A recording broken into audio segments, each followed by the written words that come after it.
that Firebird's going to have to refuel, so he'll be breaking station shortly. I just want you to check with Bravo and see if he can put an adjustment on this artillery that we got programmed to go down here where we took that AK-47 fire over.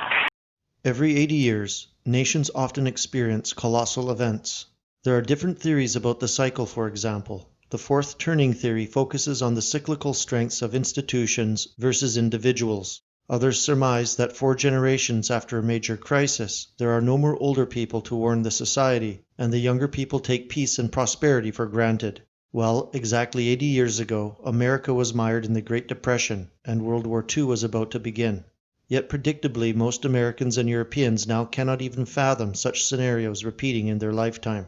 There are 2 major catalysts that can ignite catastrophic wars in the next decade: the debt-based economic crisis in the West and the great power rivalries. That is to say, the US and EU representing the globalists versus Russia and China. Geopolitical tensions that are simmering now will reach a crescendo very soon. Without extraordinary caution and prudence, we're destined to become another victim of history's inexorable mill. The US is poised to become the world's second economy in the next few years. China will be number 1 before 2026. So what does China's rise mean to Western corporations and the globalists who control them? Loss of power and wealth. And that's something the globalists are not going to just let happen. There's more to China's rise than just GDP, however. In late 2017, US News and World Report ranked China's Tsinghua University as number 1 for computer science and engineering, dethroning MIT. In high-tech areas such as 5G, driverless vehicles, electric vehicles, passenger drones, 3D printing, artificial intelligence, supercomputers, quantum computing, and numerous other fields, China is now number 1 or 2. Throughout history, an established power has never passively watched a rising power take its spot. As Harvard professor Graham T. Allison pointed out, 75% of the time, the established power goes to outright war with the rising one. Furthermore, after the fall of the Soviet Union, American intellectuals' favorite phrase was the end of history, and John Bolton himself famously claimed that there should only be one country in the UN's Permanent Security Council, the USA. Alas, Putin came along and resuscitated the Russian bear that was on life support. He thwarted the globalists in Ukraine and Syria, survived a Wall Street-engineered drop in oil price, prevented the collapse of the Russian economy in spite of severe sanctions, shored up enormous gold and foreign exchange reserves, and even managed to develop hypersonic ICBMs that can evade America's vaunted missile defense systems. Moreover, Putin is now working with the Chinese on US independent versions of the internet, banking systems, credit card platforms. All of these have turned Putin into the globalist public enemy number 1.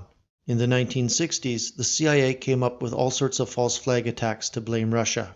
Now, the Russian hacking interference claim and the spy poisoning drama are just the previews. You can expect much, much more in the coming months and years. Hence the Middle East powder keg. If Western firms can construct oil-gas pipelines from the Middle East to Europe, the latter can say niet to Russian oil and gas. Without Europe as the customer, Russia will suffer immensely and perhaps have to surrender. And by surrendering, it will lose its national identity and eventually its sovereignty.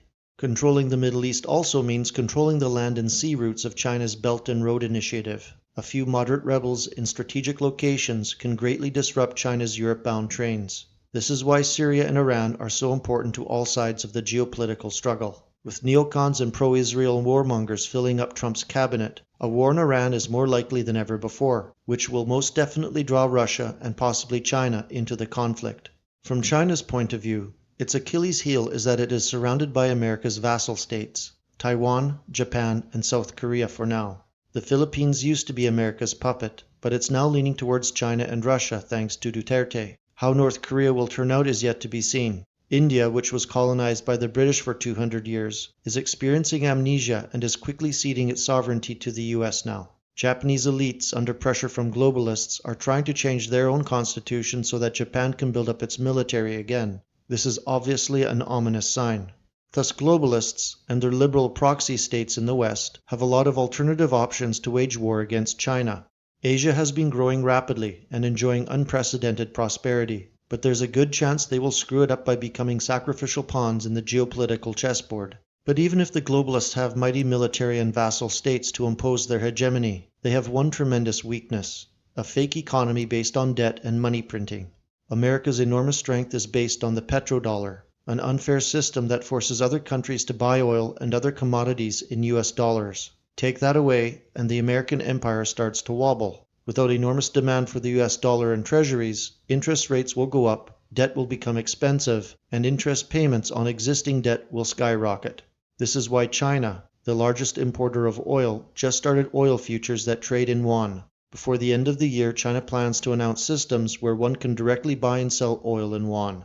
If China were to get out of the globalist hegemony, there's no better way than to establish petro-yuan, especially if it's backed by gold, which they have a lot of.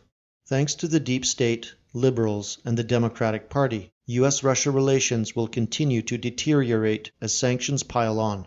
Globalists will also use the anti-Russia hysteria to create an EU army, bolster NATO, and provoke Russia with missile defense systems and military buildup along its borders. The US will continue to build its troops to encircle China, saber rattle in the South China Sea, incite Muslim separatists in Western China, and try to turn Asian countries against it. There will be an endless economic, propaganda, and hybrid war both against Russia and China in the coming years. Americans, and sadly most Europeans now as well, are ignorant about geopolitics and are easily swayed by propaganda and programmed to accept wild stories without demanding proof or evidence. And this combination of ruthless elites and gullible masses is extremely dangerous. Without great restraint, diplomacy, a bit of wisdom and compromise, the Western world will simply be sleepwalking into a nuclear disaster in the coming decade.